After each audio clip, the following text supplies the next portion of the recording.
соҳаи варзиш ва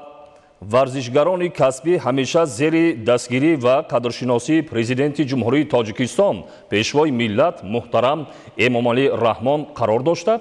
заҳматҳо ва дастовардҳои онҳо дар мусобиқаҳои байналмилалӣ ки воситаи муаррифии шоистаи миллату давлат дар арсаи ҷаҳонӣ мебошад, қадрдонӣ мешавад.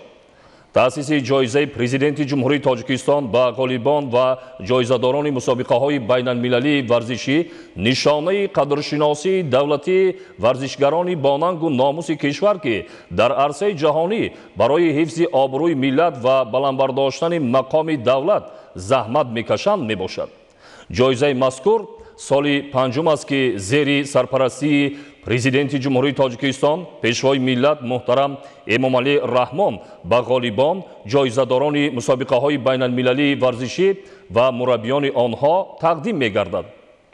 طبق امر مذکور و در اساس پیشنهاد قرار کمیسیه مکافات‌پولی‌های جایزه پرزیدنت جمهوری تاجیکستان 67 ورزشکار از روی 8 نمود ورزش از جمله گشتین جودو، گشتین طرزی آزاد، گشتین یونانی رومی، باکس،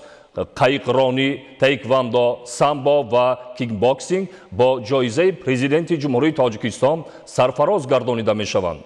مبلغ عمومی جایزه ها 2,40,000 سومانی را تشکیل داده برای یک ورزشکار وابسته به نتیجه ورزشی تا 150,000 سومانی پیش بینی گردیده است. در زمینه قدرشناسی های مذکور سال تا سال نتیجه های ورزشی ورزشگران کشورمان افزون گردیده به خزینه ورزشی کشور در این دوره 510 مدال از این